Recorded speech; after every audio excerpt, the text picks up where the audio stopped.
आज देश के महान शहीदों की सरदार भगत सिंह, राजगुरु सुखदेव के शहीदी पर्व पर अध्यक्षता कर रहे हमारे जिले के उपाध्यक्ष धर्म सिंह जी, ब्लॉक अध्यक्ष जगीर सिंह जी, युवा ब्लॉक अध्यक्ष अमनप्रीत सिंह, तहसील अध्यक्ष बलजिंदर लाडी जी, प्रदेश के सचिव मेरे साथ काम कर रहे हैं दीदार सिंह जी, युवा के महासचिव बलजिंदर सिंह जी और वरिष्ठ उपाध्यक्ष जिले के शीतल सिंह जी और तहसील के युवा उपाध्यक्ष जी रंगा सिंह जी, प्रधान जी हमारे बीच में हैं सुखदेव सिंह जी, और जो लोग पदों के पीछे भागते हैं खासकर नेताओं के पीछे और अहम पद छोड़कर आए हमारे गुरपेश सिंह जी, उनके लिए तालियां भी हो जाएं एक दफ़ा, क्योंकि सत्तारूढ़ पार्टी का पद छोड़कर आना बड़ी बात है। और किसान आंदोलन में पूरा सहयोग आपने करा। हमारे दिलबाग सिंह जी और वरिष्ठ हमारे साथी जो कि कभी भी पद इन्होंने लेने का प्रयास करा, कभी नहीं लिया, चौधरी किशन जी, जो हमारे युवा के पदाधिकारी हैं, जो संचालन कर रहे हैं बहुत ही खूबसूरत तरीके से। कुमाऊं के उपाध्यक्ष हमारे जगजीत सिंह जी और सभी के मैं नाम परिचित हूँ। हमारे गोरा भाई बैठे हैं और भी हमारे साथी सोनी जी है, तहसील अध्यक्ष जी हैं हमारे, सभी हमारे यहाँ किसान बंधु।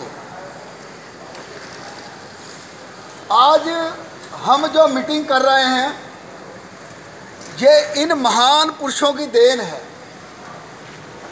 क्योंकि इससे पहले जब अंग्रेजों का राज था अपनी मर्जी से हम कुछ नहीं कर सकते थे, ये सब आप जानते हैं। ये आज़ादी इन सूरमाओं की बदौलत आज़ादी हमारे देश को मिली है। एक तरफ जहां जिसे एक ठंडा दल कह देते थे, गांधी जी अपने स्तर से लगे हुए थे, और दूसरी तरफ ये गर्म दल यानी युवा दल उस क्रांति के आंदोलन में जब कूदा तो अंग्रेजों की चूल्हे हिला दी। चूल्हे इन्होंने कभी पीठ दिखा के नहीं भागे। 23 साल की उम्र 21 साल की उम्र क्या होती है, खेलने खाने की उम्र है। हम भी उम्र से उस उम्र से गुजरे हैं। पता नहीं होता, जो घर वालों ने कह दिया वही करा, पर इन्हें पान इतनी चढ़ी थी, घर वालों ने भी कहा था बेटा अगर देश आज़ाद है तो हमें आज़ादी की सांस मिलेगी, नहीं तो हम जिंदा नहीं रहने वाले आने वाले समय। अंग्रेजों के दौर में देखा होगा अपना अपनी मर्जी से हम ऐसे नहीं बैठ सकते थे, ना मीटिंग कर सकते थे, जेल में डाल देते थे। हजारों की तादाद में आए थे। कौन लोग थे? गद्दार, जिन्हें आगे करके हमारे लोगों से परेशान करवाया गया। उन्हें वो जमींदार बना देते थे, ये सूबा हो गया जी क्षेत्र का, ये वसूली करेगा। वो परेशान कराते थे, हमारे लोगों से परेशान कराते थे। वो लालची लोग थे, नहीं तो इतनी बड़ी फौज नहीं थी उनके पास। 5% लोग देश की आज़ादी में आके आए हैं। मेरे पास इतिहास पूरा रखा है। अभी मैं कल एक अमर उजाले में आंकड़ा पढ़ रहा था, घनघट जो कमेटी है इन्होंने बनाई थी केंद्र सरकार ने, बोले कि 13.5% जो किसान आंदोलन से जुड़े हुए थे लोग। मैं कहता हूं बहुत अच्छी बात है, आपने आकलन कर लिया, 13.5% जुड़े हुए थे। देश की आज़ादी तो 5% लोगों ने दिलवाई है। 13.5% कितने करोड़ बैठते हैं? 1 अरब 30-32 करोड़ हमारी आबादी है। क्योंकि जो आंदोलन में हरेक कोई नहीं जा सकता किसी में, चाहे वो अंग्रेजों के खिलाफ हो, चाहे वो जुल्मों के खिलाफ, जो जुल्मी है उनके खिलाफ हो। चंद आदमी निकलते हैं, चंद आदमी हिम्मत करते हैं, आते तो ऐसे डर जाते हैं डराए से। अधिकारियों का किसी ने डपटी मार दी, भाई ज्ञानानी ने तो अंदर कर देंगे। कोतवाली अगर धमकी मारते तो आते तो वैसे खिसक जाते, भाई भागो। मुझे अच्छी तरह याद है जब उत्तराखंड बना था, आंदोलन चल रहा था, ये विजय शुक्ला जी संयोजक थे। हम मांग कर रहे थे कि उधम सिंह नगर जो जिला है वह यूपी के साथ जोड़ दिया जाए, नहीं तो हमारे 3-4 जिले उत्तराखंड के साथ और ले लिए जाए। आंदोलन चल रहा था। सरा जी हमारे ब्लॉक अध्यक्ष हमारे बीच में इस टाइम नहीं है, वो गए हुए हैं कहीं। कुछ साथी हमारे बैठे हैं, जगीर सिंह जी, धर्म सिंह जी, चौधरी साहब। हम जहाँ चक्के जाम करे थे, आपने देखा होगा ट्रैक्टर ट्रालियों से तमाम लोग आते थे हजारों की संख्या में। लखनऊ, देहरादून, दिल्ली बसें भर भर के गए हम इस मांग को लेकर। हमने भी यहाँ जसपुर में राष्ट्रीय वहाँ पर चक्का जाम कर रखा था। हम 25 आदमी कुल थे जब हमने चक्का जाम मंडी समिति में करा, लकड़ी मंडी में करा था चक्का जाम। ऐसे हाथ एक कोतवाल फोर्स लेके आ गया 30-40 जनों की, 2-5-7 दरोगे थे और 2-3 कोतवाल। बोले भाई चक्का जाम खोलो। हमने कि नहीं खुलेगा। बोले खोलो, हम अंदर कर देंगे। लाठी चार्ज कर रहे, हमने गोली मार दो, हमें नहीं खुलेगा। तो 25 आदमी कुल। फिर बाद में कोतवाल साहब बोले, अच्छे परिवार से थे कोतवाल साहब, उन्होंने कहा संख्या तो थोड़ी ज़्यादा कर लो, तो तुमसे ज़्यादा संख्या तो हमारी है, हम ऊपर क्या कहेंगे कि हम खुलवा नहीं सके, थोड़ी संख्या बढ़ेगी आपकी। हम ये तो कह सकते हैं कि हमारे से बस से बाहर की बात थी, बहुत भारी संख्या थी। तो इतने में ट्राली आ गई हमारी, हम 150-200 आदमी हो गए, हजारों आदमी फिर हो गया। तो कहने का भाव है अगर हम मैदान छोड़ जाते तो वो चक्का जाम खुल गया था, हमारा जो मिशन था वो खत्म हो गया।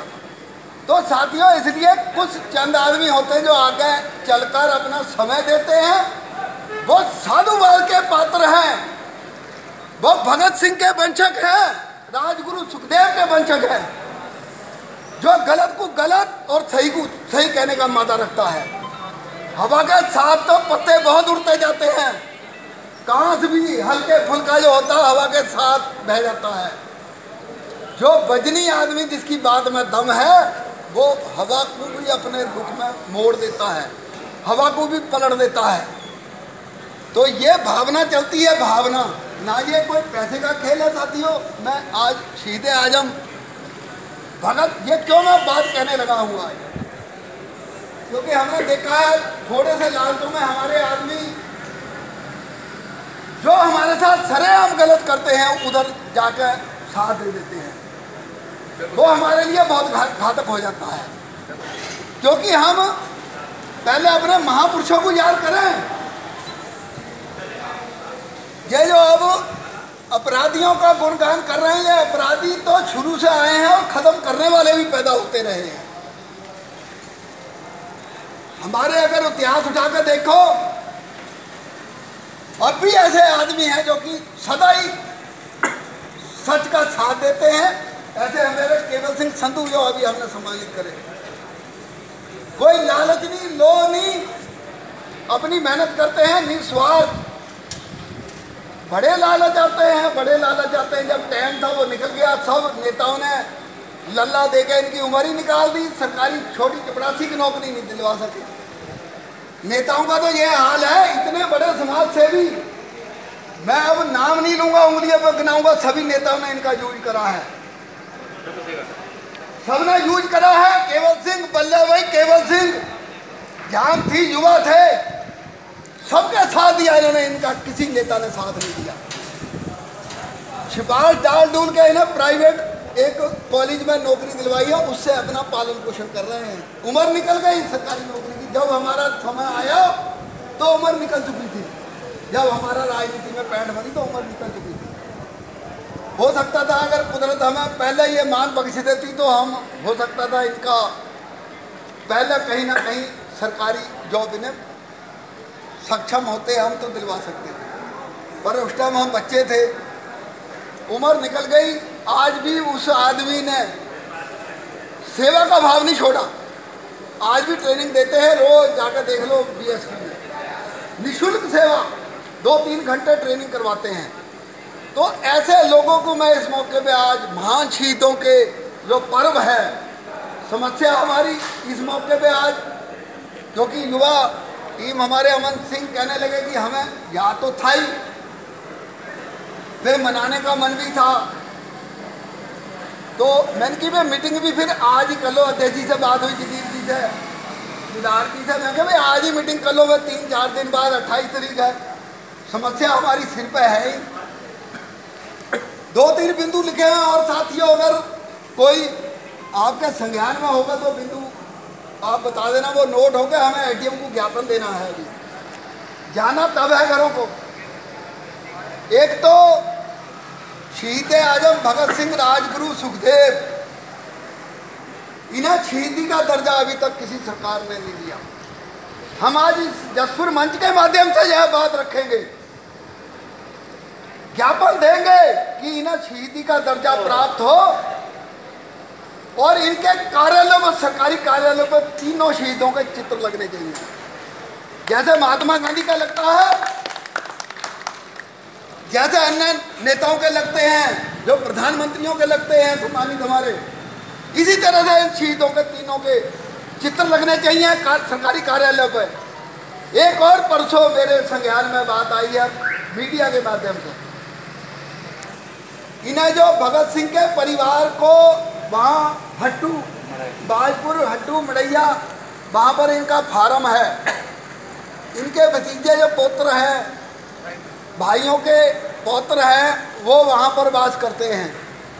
उनकी बहुत दयनीय स्थिति है साथियों, क्योंकि 60 एकड़ जमीन उस टाइम सरकार ने दी थी इन्हें, 15 एकड़ जमीन इनकी सीलिंग में निकल गई। हम पुनः मांग करते हैं, इस हम सम्मिलित करेंगे उस मांग को कि वो 15 एकड़ जमीन इन्हें पुनः मिलनी चाहिए, इनके परिवार को पुनः मिलनी चाहिए। परिवार बड़ा हो गया है भाई, शहीदों पर भी सीलिंग लगाएंगे आप लोग, कितना दुर्भाग्य है हमारा, जिनकी बदौलत हम आज आज़ादी की सांस ले रहे हैं, उन्हें भी कानून के दायरे में लाके रख दिया आपने। कईयों के साथ हजारों एकड़ हाथियों कुत्तों के नाम करवा रखी है भाई, वो नहीं आपको दिख रहा है। अगर वो सच्चे सुच्चे आदमी थे, एक नाम पे अगर थी, तो वो शहीदों की भी जमीन ले ली आपने। ये सरकार का निंदनीय, जो भी मौके की सरकार हुई उस टाइम की, बहुत ही गलत कदम था। और वो हम मांग करेंगे उत्तराखंड सरकार से कि पुनः 15 एकड़ जमीन उन परिवार को मिलनी चाहिए जो उनकी सीलिंग में निकली हुई। ये मांग ही हमारी बीच में सम्मिलित रहेगी। और हमारा जो किसान आंदोलन चला था, उसमें माननीय प्रधानमंत्री जी ने तीनों कानून वापस ले लिए थे, पूरे देश के अंदर वह वापस हुए।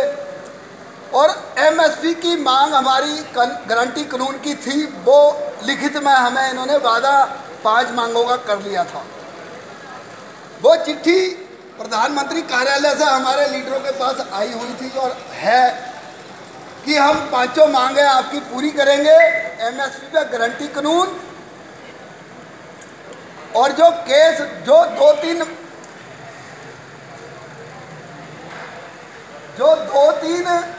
आंदोलन से उपजे हुए थे विवाद, जैसे कि केस लगे किसानों पर, वो वापसी होंगे। ट्रैक्टर अभी तक वहाँ थानों में खड़े हैं किसानों के, वो छोड़े जाएंगे केस वापस करके। और जो पूरा अपना हर एक सभी जिनसों को एमएसपी के गारंटी कानून में लाया जाएगा। कम से कम रेट होता है जो एमएसपी गवर्नमेंट घोषित करती है, वह कम से कम रेट होता है। अभी 3 फसलों का हमें वर्तमान में मिल रहा है, गेहूं, धान, गन्ना। अभी लाई का और ये हमारे मटर हुए, आलू हुए, ये हम पैदा करते हैं, हमें रेट ही नहीं मिलता, और बाद में कहाँ रेट चला जाता है आसमान पर। अब तेल जब लाई पैदा होती है तो हमसे सस्ते में लेंगे, अब तेल 200-250 में छू रहा है। अब लाई आ जाएगी किसानों को ही, तो ये लाई नहीं लेंगे पूरे रेट पे। हमें एमएसपी घोषित करते हैं 9,000 है तो 9,000 से कम ना बिके भाई। हम यही तो चाहते हैं, पहाड़ में हमारे किसान जो है प्लान हो रहा है। प्लान क्यों हो रहा है? वहाँ हमारे आलू और आड़ू, सेब, संतरे, लीची के किसान हैं, मिर्ची पैदा करते हैं, सब्जी और फल के किसान हैं। उनकी आधा खर्चा जो आमदनी का वो मंडी की पहुंच तक खर्च हो जाता है, उन्हें बचत का आधा। तो उनके पास बचता क्या है भाई? लागत बाकी चली गई, वो तो बरोबर सरोबर होकर घर को जाते हैं। वो तंगी की हालत में है वो किसान। तो वो प्लान कर रहे हैं वहाँ से, अगर उनका पूरा रेट MSP घोषित हो जाए सब्जियों में, फलों में, तो सरकारी रेट से नीचे खरीदना हो, सरकार उन्हें मंडी जहाँ तो उनके गांव तक पहुँचे लेने, जहाँ उनकी व्यवस्था ट्रांसपोर्ट का खर्चा उन्हें दे उन किसानों को।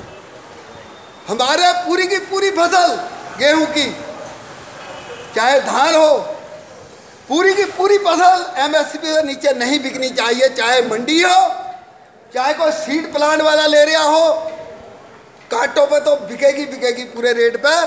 बाहर भी बाजार से MSP से नीचे नहीं बिकनी चाहिए। साथियों, जब प्रण ले लो, अगर कोई कम खरीदेगा तो भारतीय किसान यूनियन उस व्यापारी के, उस सीड प्लांट के आगे, उस मंडी के आगे धरना देगी। ये प्रण लो आज शहीदों के यहाँ पर, क्योंकि सरकार कहती है हमें MSP देते हैं। कितना किसानों को देते हैं ये MSP? हमारी पूरी खरीद MSP पे होनी चाहिए। कम से कम रेट है, किसान मर जाता है। 2000 की फसल हमारी 1200, 1300, 1500 को बिकेगी, वो व्यापारी के घर में पैसा जाएगा हमारे घर का। तो वो किसान जो कर्जे के नीचे दब जाता है। तो इसलिए हमें जागरूक रहना होगा। अगर अपना हमें हक लेना है, किसी का हमने छीनना नहीं, अपने हक लेने के लिए हमें जागरूक रहना होगा। और अभी नेफेड के सेंटर जो धान क्रय केंद्र हैं, उसकी पता चला है कि उसका पेमेंट नहीं आया। हमने पिछले माह 28 तारीख को ज्ञापन सौंपा था। हमने धरने का दिया था कि 10 तारीख के बाद धरना भी देंगे। तो आज हम उस मांग को भी रखेंगे। अगर पूरा पेमेंट नेफेड के क्रय केंद्रों का नहीं आया तो धरना साथियों तैयार रहो। हम SDM कार्यालय के आगे धरना देंगे। इस बात को सब रजामंद है? भारतीय किसान यूनियन जिंदाबाद। कितने माह हो गए धान तुले हुए हमारे? मुझे याद है, बिजली वाले हमारे जाते हैं कनेक्शन काटने, घर का हो चाहे हमारे ट्यूबवेल का, तुम्हारा बिल जमा नहीं है, RC कट रही है हमारी बैंकों में। बे हमारा धान क्यों रोक के बैठे, धान का पैसा क्यों रोक के बैठे भाई? वो भी सरकार के पास है। जब हम सवाल करते हैं कि हमारा धान आपके पास है, हमें पैसा नहीं मिला, तो कहाँ से किसान जमा करेगा? तो फिर कहते हैं वो तो विभाग का हमारा अलग मैटर है। वे है तो विभाग सरकार के ही हैं। तो ये जाति जो हो रही है ये नहीं होनी चाहिए। ये मैं कहता हूँ हमारी कमी की वजह से हो रही है। अगर हम थोड़ा सा सख्त हो जाएंगे तो ये जाति नहीं होगी। पैसा पहले पैसा किसान को मिलेगा, बाद में व्यापारी को मिलेगा। अब क्या करते हैं, पहले व्यापारी को चला जाता है पैसा, जो गलत तरीके से दिलवाते हैं, किसान देखता रहता है। तो इसलिए साथियों जागरूक रहना होगा। हम 2 दिन का अल्टीमेटम दे देंगे, 2 दिन बाद धरना लग जाएगा धान क्रय केंद्र के सेंटरों के बारे में पेमेंट के लिए। और गन्ने का पेमेंट भी बहुत कम मिला है। गन्ने का पेमेंट भी 15 दिन के अंदर हमें चाहिए, क्योंकि अगर हमें मिल को जिंदा रखना है, किसान गन्ने की खेती से अगर भाग रहा है तो गन्ने के पेमेंट में देरी की वजह से भाग रहा है। अगर गन्ने का पेमेंट हमें 15 दिन के अंदर मिल जाए तो इस मिल से जो गन्ना यूपी क्षेत्र से मंगाती है, अपने क्षेत्र का गन्ना नहीं पेला जाएगा। इतना किसान गन्ना पैदा कर देगा और अच्छी क्वालिटी का करेगा। साफ सुथरा गन्ना होता है हमारा। यूपी क्षेत्र से जाके देखो जो गन्ना आ रहा, गंदा गन्ना सड़ा हुआ, हमें रिजेक्टेड गन्ना हमारे पास आ रहा है, जो प्राइवेट मिलें रिजेक्टेड करती हैं। तो हमें डबल घाटा हो रहा है। हमारी फैक्ट्री मर रही है और हमारा किसान मर रहा है इस नीति से। जो हमें 15 दिन में पेमेंट दे और जो इसका उच्चीकरण करना है मिल का, इसे जिंदा रखना है किसान साथियों, याद रखना। इस मिल को बंद नहीं होने देना। ये सरकारी मिल है, अगल बगल प्राइवेट मिलें हैं। अगर ये बंद हो गई तो प्राइवेट मिलों की मोनोपोली चालू हो जाएगी, आपकी लूट चालू हो जाएगी। इस मिल के जिंदा रहने से जो प्राइवेट मिलें हैं वो भी सतर्क हैं और अपना पेमेंट टाइम से दे रही हैं, सही तोल कर रही हैं। जिस दिन ये मिल बंद होने की कगार पे आ गई, जब बंद हो गई तो साथियों गन्ने की बुरी हालत हो जाएगी। एक फसल पे आ जाओगे, फिर अपना जो फसल चक्र है वो बर्बाद हो जाएगा फसल चक्र। तो हमें मजबूरन गेहूँ धान बोना पड़ेगा, तो उसमें हमारे ज़मीन में जो गुणवत्ता है वो भी कम होगी। तो साथियों ये 3-4 बिंदु हमारे हैं, और कोई बिंदु अगर सम्मिलित करना है, ये 4 मांगे हम रखेंगे, एडीएम महोदय को हम ज्ञापन देंगे, और उसके बाद हमें धरने के लिए भी तैयार रहना होगा। आज मैं इन महान शहीदों को शत शत नमन करता हूँ, और ऐसे माँ बाप को जिन्होंने इन शहीदों को जन्म दिया, मैं हाथ जोड़कर बार बार नमन करता हूँ कि ऐसे सूरमे पैदा करे जो हमारे दुनिया में रहती दुनिया तक इनका नाम रहेगा, और हमारे हिंदुस्तान की ये शान रहेंगे। हमारे हिंदुस्तान को आज़ादी दीवाने, आज़ादी के दीवाने। एक मुझे इनका बचपन का, जो कि हमें जो 5वीं की किताब है उसमें मैंने पढ़ा था भगत सिंह जी का। इनके पिताजी किसान थे, गन्ना बो रहे थे। भगत सिंह जी छोटे थे, 5-7 साल की उम्र के। जैसे जो बच्चा बैठा है इतनी उम्र रही होगी, तो ये तिनके तोड़ के तिनके लगा रहे थे उसमें, जैसे गन्ने के स्याड़ों में ना तिनके गाड़ रहे थे। पिताजी बोले भाई भगत सिंह क्या कर रहा है?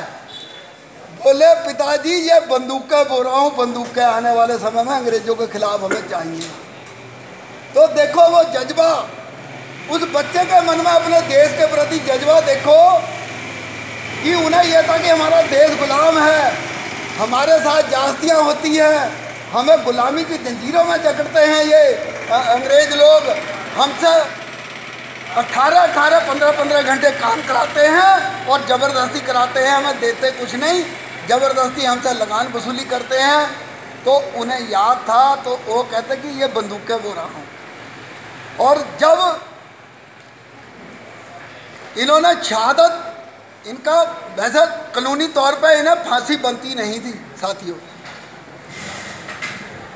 क्योंकि लाला लाजपत राय को जब लाठियों से शांतिमय तरीके से, जैसे हम बैठे हैं, ये अपना विरोध प्रदर्शन कर रहे थे, जो सैंडर्स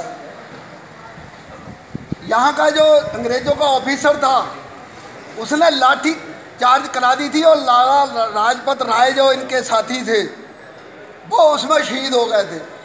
वो इन्होंने वाक्य जब देखा आंखों से तो इनसे रहा नहीं गया, इन्होंने कहा कि बदला जरूर लेना है। इन्होंने अपनी ताकत का भी एहसास कराया, जैसे सब जानते हैं असेंबली में इन्होंने यह भी एहसास कराया कि असेंबली में बम फोड़ के भी हम ये भी कर सकते हैं, पर भागे नहीं, भाग सकते थे, सब कुर्सियों के नीचे दुबक गए थे, भागे नहीं, बोले कि हमने जो करना था करा, आपने जो करना करो। कोई गवाह नहीं था इनके खिलाफ, इन्हें फांसी हो ही नहीं सकती थी। जनता उमड़ गई थी, रात के 12 बजे के बाद फांसी लगाई गई ना, बैक डोर से जेल को तोड़कर, क्योंकि जनता जिस जेल से शिफ्ट करा गया जहाँ फांसी लगनी थी अंडरग्राउंड, वहाँ पता लग गया पूरा देश उमड़ गया था, जनता उमड़ गई थी। ओपन फांसी इन्हें लगा ही नहीं सकते थे, जनता लगाने नहीं दे सकती थी। दीवार तोड़ के पीछे से निकाला गया और फिर इन्हें गलत तरीके से, यानी नियम के विरुद्ध फांसी लगाई गई, क्योंकि गवाह के बगैर फांसी नहीं होती। तो साथियों उन्होंने तो कुर्बानी देनी थी, ऐसा दिया जलाना था कि उनकी चूल्हे हिलें, क्योंकि बगैर कुर्बानियों पे कुछ नहीं है।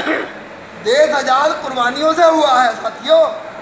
ऐसे नौजवानों का जज्बा देखकर अंग्रेज घबरा गए कि ये नौजवान ये तो मरने से भी नहीं डर रहे, ये तो शहादत को हंस कर गले लगा रहे हैं, फांसी के फंदों को चूम चूम कर गले लगा रहे हैं, अपने गलों में खुद डाल रहे हैं। तो ऐसे देश को हम गुलाम ज़्यादा देर तक नहीं रख सकते। उन्होंने जब ही मन बना लिया था हमें जाना पड़ेगा, हम नहीं गुलाम रख सकते ऐसे देश को। यहाँ इतने जज्बे वाले लोग, इतने देशभक्त लोग हैं, हमारी संस्कृति सबसे मजबूत है भारत देश की। साथियों, कहते हैं कि जब किसी सूबे या देश को ख़त्म करना हो, उसकी संस्कृति पर प्रभाव कर दो तो वो भी ख़त्म हो जाएगा। तो हमारी संस्कृति, हमारे जो रिश्ते नाते, नाना दादा दादी, ताऊ चाचा मौसा, ये हमारी जो परंपरा है ना, और अनेक धर्मों को मानने वाले सभी अपने अपने पूरे धर्मों को पाठ पूजा, ये जो संस्कृति है ये बहुत मजबूत है भारत देश में। बाहर के देश नहीं मानते किसी को, वो कहता कुछ नहीं है, ऊपर वाला हम ही है जो कुछ है। तो साथियों, इन आज महान शहीदों के बलिदान दिवस पर, शहादत पर मैं यही कहूँगा, जो हम काम कर रहे हैं किसान परिवारों से, हम अपना संगठन को मजबूत रखें और ईमानदारी से काम करें। किसी झगड़े फसाद को तो हमने मिटाना है, किसी का है तो हमने झगड़े फसाद में पड़ना नहीं, ना हमने करना है।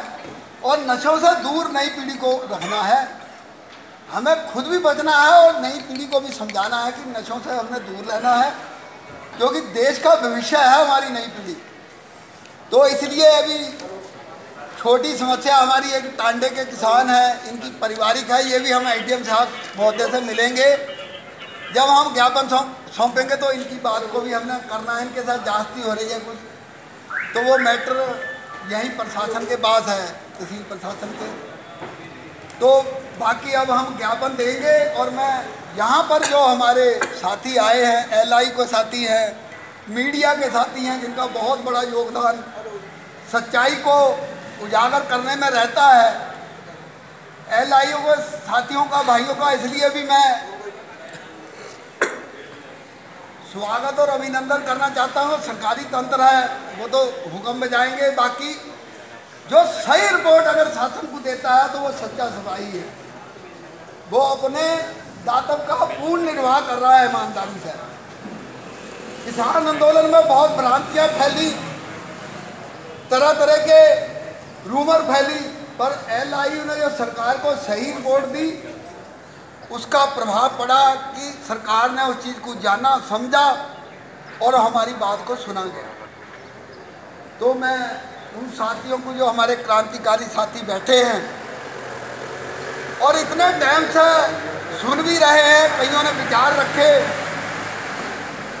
बार एसोसिएशन हमारे बीच में आई और वो सदा हमारे साथ रहते हैं, मजदूर संगठन हमारे साथ रहते हैं।